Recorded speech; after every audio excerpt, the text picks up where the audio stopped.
اعوذ باللہ من الشیطان الرجیم بسم اللہ الرحمن الرحیم۔ محترم خواتین و حضرات اور سامعین اکرام، السلام علیکم ورحمۃ اللہ وبرکاتہ۔ آج کی تراویح 9ویں سپارے کے ثلاثہ سے انشاءاللہ تعالی 11ویں سپارے کے ربع تک جائے گی، اور اس میں ہم دو صورتیں انشاءاللہ تعالی سنیں گے، سورہ انفال اور سورہ توبہ۔ سورہ انفال جو کہ 9ویں سپارے کی ثلاثہ سے 10ویں سپارے کے ربع تک محیط ہے، ترتیب کے لحاظ سے قرآن پاک کی 8ویں صورت ہے۔ اس میں 75 آیتیں ہیں۔ اس کے ابتدائی الفاظ میں آیتوں میں لفظ انفال استعمال ہوا ہے، جس کی وجہ سے اس کا نام سورہ انفال رکھا گیا۔ یہ سورہ انفال اصل میں جنگ بدر کے بعد کا ایک جائزہ ہے، اور اس میں اللہ نے زیادہ تر اس جنگ بدر کے بعد کے معاملات پہ گفتگو کی ہے۔ سب سے پہلی جو گفتگو ہو رہی ہے وہ یہ ہو رہی ہے کہ چونکہ جنگ کے بعد جو مال غنیمت ہاتھ آتا ہے، اس کے بٹوارے کا عرب کا طریقہ کار طاقتور کو طاقتور اور کمزور کمزور کے مقابلے میں تھا، کہ جو لیکن اسلام کا اور دین کا طریقہ کار اس سے کہیں زیادہ مختلف تھا۔ لہٰذا یہاں پہ کچھ اصول تھے، پہلے تو کچھ اصول نہیں تھے، جس کی وجہ سے جب مال غنیمت ہاتھ آیا تو لوگوں میں کچھ اختلاف ہوا، جس کے لیے اللہ نے ابتدائی طور پہ انتہائی سخت الفاظ استعمال کیے۔ اور ذرا غور کیجئے کہ ابتدائی طور پہ اللہ نے کیا کہا۔ اللہ فرما رہا ہے، اے نبی صلی اللہ علیہ وسلم، ان لوگوں سے کہہ دیجئے کہ مال غنیمت انفال تو اللہ اور اس کے رسول کا ہے، اور تمہارا کام تو صرف اللہ اور اس کے رسول صلی اللہ علیہ وسلم کی اطاعت اور فرما برداری ہے، پس تم اپنے آپس کے تعلقات کو درست کر لو۔ دیکھو، اہل ایمان تو حکم کے تابع ہوتے ہیں اور اپنے رب پر اعتماد رکھتے ہیں، نماز کو قائم کرتے ہیں، ہمارے دیے ہوئے رزق میں سے جو اللہ کی راہ میں خرچ کرتے ہیں۔ یعنی اشارہ ہے کہ مسلمانوں کا شیوا تو یہ نہیں ہے۔ تو یہاں پہ انفال کے متعلق ٹوٹلی اللہ نے منع کر دیا کہ بس یہ اللہ اور اس کے رسول کا، تمہارا اس سے کوئی تعلق ہی نہیں ہے۔ لیکن آگے جا کر وضاحت آئے گی، تو اسی موقع پر میں انشاءاللہ اس کی وضاحت کرتا ہوں۔ اب جنگ بدر کا حال بیان کرتے ہوئے اللہ فرما رہا ہے کہ اے نبی صلی اللہ علیہ وسلم، یاد کیجئے جب آپ نے دیکھا کہ سامنے ایک بہت بڑا لشکر ہے، تو آپ لگے اللہ کے حضور دعا کرنے، اور آپ نے اللہ سے دعا کرنی شروع کی کہ اے اللہ، یہ جو اتنے بڑے لشکر غرور اور تکبر اور اپنے پورے وقار کے ساتھ اور تکبر کے ساتھ میدان میں اترے، ان کا مقصد صرف یہ ہے کہ تیرے دین کو نیست و نابود کر دیں، تیرے رسول کو رسوا کر دیں۔ تو اے اللہ، آج تیرے حضور میرے یہ 313 افراد، جو کہ ان کے مقابلے میں کچھ بھی نہیں ہے، لیکن یہی ہماری کل کائنات ہے، کل مال و متاع ہے، آج اگر تو نے ان کو فتح دے دی تو یہ تیرے بندے ہیں، اور اگر یہ شکست سے دوچار ہوئے تو پھر تیرا نام لینے والا کون ہوگا دنیا میں۔ لہٰذا اللہ نے کہا کہ میں تمہاری 1000 فرشتوں سے مدد کرنے والا ہوں۔ نبی صلی اللہ علیہ وسلم کو تسلی دے رہا اللہ، اور دوسری طرف فرشتوں سے کہا کہ ان کی ہمت، یعنی مسلمانوں کی ہمت، نبی صلی اللہ علیہ وسلم کے لشکر کو ہمت دلاؤ۔ اور اس کے بعد اللہ فرما رہا ہے کہ وہ وقت یاد کرو جس وقت تم غنودگی کی شکل میں تھے، اور اللہ نے تمہیں غنودگی کے حوالے سے سکون اور اطمینان عطا فرمایا۔ اور پھر اس وقت کو بھی یاد کرو جب بارش ہو گئی، اور اللہ تعالیٰ نے یہ بارش اس لیے برسائی کہ تم چاک و چوبند ہو جاؤ، اور تمہارے راستے ہموار ہو جائیں، اور تمہاری سستی اور کاہلی جو ہے وہ تم سے دور ہو جائے۔ اسی طریقے سے آگے چل کر اللہ فرما رہا ہے کہ بس تم نے ان کی، اور پھر جب جنگ شروع ہو گئی تو اس کے متعلق اللہ فرما رہا ہے کہ بس تم نے ان کی گردنوں جوڑ پوڑ پر ضرب لگایا، اس لیے کہ انہوں نے اللہ اور اس کے رسول کا مقابلہ کیا تھا۔ یہ تم اپنی ذات کے لیے نہیں لڑ رہے تھے، یہ جنگ اس لیے تھی کہ انہوں نے اللہ اور اس کے رسول صلی اللہ علیہ وسلم کا مقابلہ کیا تھا۔ اور کفار کے مقابلے میں اللہ نے فرمایا کہ پیٹ نہ پھیرنا، ورنہ اللہ تمہیں دردناک عذاب میں گھیر لے گا۔ بدر کی کامیابی کے متعلق اللہ فرما رہا ہے کہ اس کا مقصد مومنوں کو سرخرو کرنا تھا، اس کا مقصد اسلام کا بول بالا کرنا تھا، اس کا مقصد کفار پر تمہارے رعب اور دبدبے کو ظاہر کرنا تھا اور تمہاری دھاک کو بٹھانا تھا۔ اور پھر اللہ فرماتا ہے کہ اے نبی صلی اللہ علیہ وسلم، اللہ نے تمہاری مدد کی ہے، اصل میں تم نے کفار کو ان کو قتل نہیں کر رہے تھے، بلکہ اللہ انہیں قتل کر رہا تھا۔ اور جب مومنوں کی کامیابی اور آزمائش تھی تو وہاں کافروں پر ظاہر کرنا تھا کہ حق اور باطل کے فرق کو واضح کرنا تھا۔ اللہ تمہاری چالوں کو جو ہے وہ مضبوط تمہارے ان ارادوں سے کر رہا تھا۔ اور پھر اللہ نے فرمایا کہ جو تم نے ان کی طرف مٹی ڈالی، اصل میں تم نے ان کے اوپر مٹی نہیں ڈالی، بلکہ یہ مٹی اللہ نے ان کے اوپر ڈالی۔ اب کفار کو مخاطب کر کے اللہ فرما رہا ہے کہ اللہ تمہاری چالوں کو کمزور کرنے والا ہے، اور باز آ جاؤ اگر تم نے آئندہ اس قسم کی روش اختیار کی تو پھر تمہارا حشر جو ہے وہ یہی ہوگا، تمہاری زیادہ تعداد تمہارے کوئی کام نہ آ سکی۔ اہل ایمان کو مخاطب کر کے اللہ فرما رہا ہے اللہ اور اس کے رسول کے حکم سے سرتابی نہ کرو، اور اس کی پکار پر ہمیشہ لبیک کہنے کے لیے تیار رہا کرو۔ یہاں پہ اللہ فرما رہا ہے کہ جان رکھو کہ اللہ آدمی اور اس کے دل کے درمیان ہے، اور ایک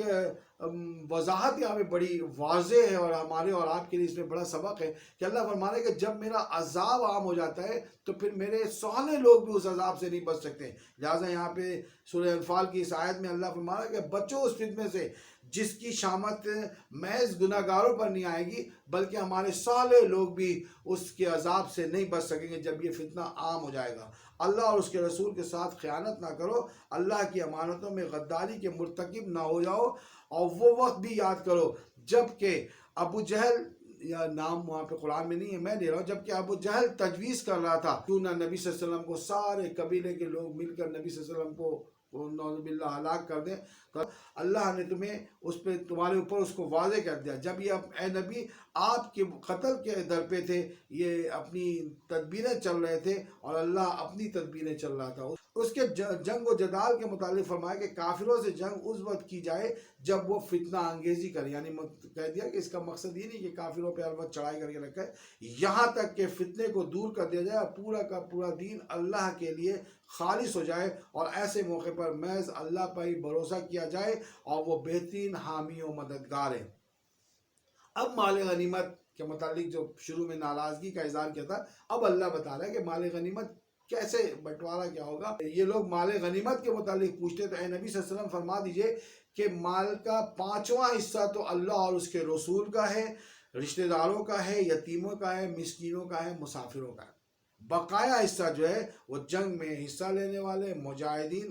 پھر جنگ شروع ہونے سے پہلے کا واقعہ بیان کرتے ہوئے اللہ فرما رہا ہے کہ ایک موقع تھا جب تمہاری اور ان کی مٹبھیڑ ہوئی، اگر ایسا ہوتا تو تم ضرور پہلو تہی کرتے، لیکن اللہ نے بچا لیا، چونکہ اللہ حق کو کی دلیل روشن کے ساتھ زندہ اور باطل کو دلیل روشن کے ساتھ مردہ کرنا چاہتا ہے۔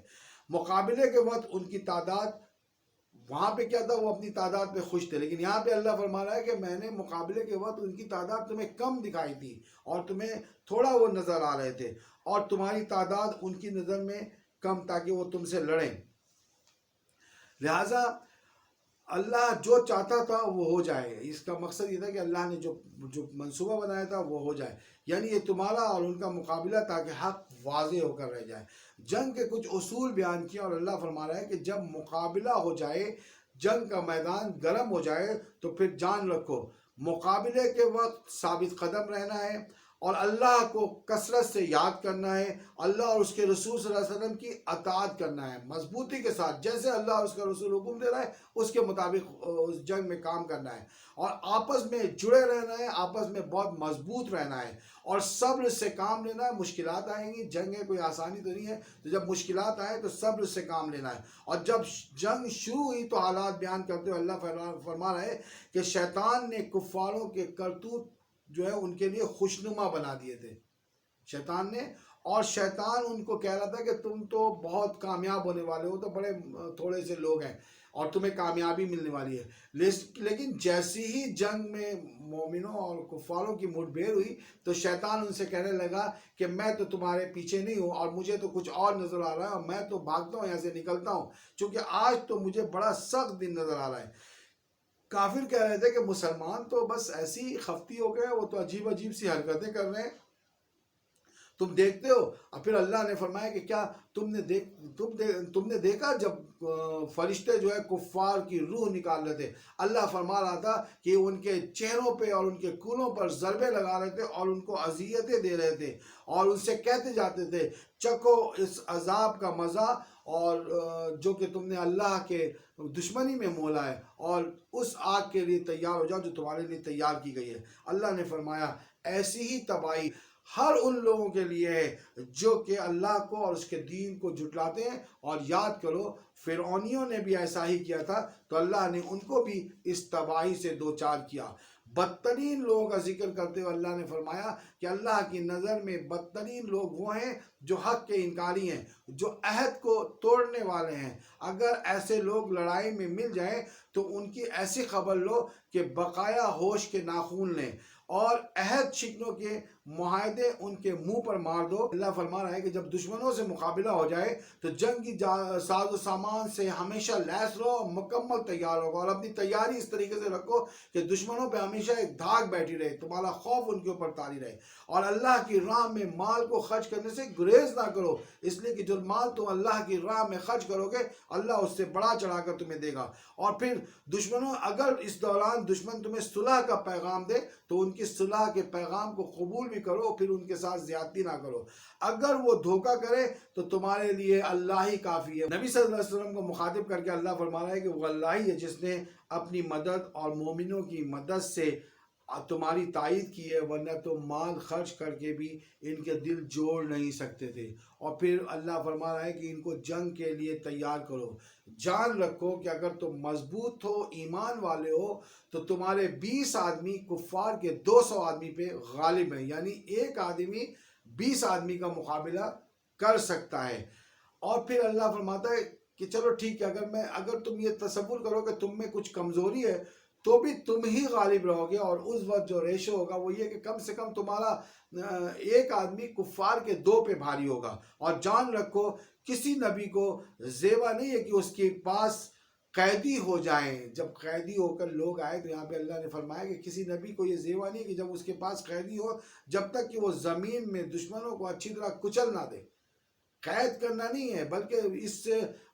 کفار کی طاقت کو اور باطل قوتوں کو صرف لوگوں کو پکڑ کے بند نہیں کرنا، یہ کسی نبی کو زیبا نہیں ہے، بلکہ ان کو ان کے کیفر کردار تک پہنچانا ہے، یہاں تک کہ یہ زمین ان سے پاک ہو جائے۔ اور پھر آخر میں اللہ فرما رہا ہے جن لوگوں نے ایمان قبول کیا، ہجرت کی، اللہ کی راہ میں جان سے لڑے اور مال کھپایا، اور جن لوگوں نے ہجرت کرنے والوں کو جگہ دی اور ان کی مدد کی، وہی دراصل ایک دوسرے کے دوست ہیں، وہی ایک دوسرے کے معاون و مددگار ہیں۔ مگر جو لوگ ایمان تو لائے مگر ہجرت نہیں کی تو اللہ فرما رہا ہے کہ ان سے تمہارا تعلق نہیں ہے، اور اگر وہ دین کے معاملے میں تم سے مدد چاہیں تو ان کی تم مدد ضرور کرنا، یہ تمہارے پر فرض ہے، بشرطے کہ وہ لوگ ایسی قوم سے نہ ہو جن سے تمہارا کوئی معاہدہ ہو۔ جو لوگ ایمان لائے اور جنہوں نے اللہ کی راہ میں گھر بار چھوڑے اور جنہوں نے مجاہدوں کو پناہ دی اور ان کی مدد کی، وہی سچے مومن ہیں، ان کے لیے خطاؤں سے درگزر ہے اور بہترین رزق ہے۔ جو لوگ بعد میں ایمان لائے اور ہجرت کر کے تمہارے ساتھ مل گئے وہ بھی تم میں شامل ہے اور وہ بھی کامیاب اور کامران ہیں۔ لیکن یہاں پہ ایک بات اللہ وضاحت کر رہا ہے کہ مگر اللہ کی کتاب میں خون کے رشتوں کو اہمیت دی گئی ہے اور وہ تمہارے زیادہ حقدار۔ یقیناً اللہ ہر چیز کو جانتا ہے اور ہر چیز سے باخبر ہے۔ اب یہاں پر سورہ انفال مکمل ہو گئی ہے۔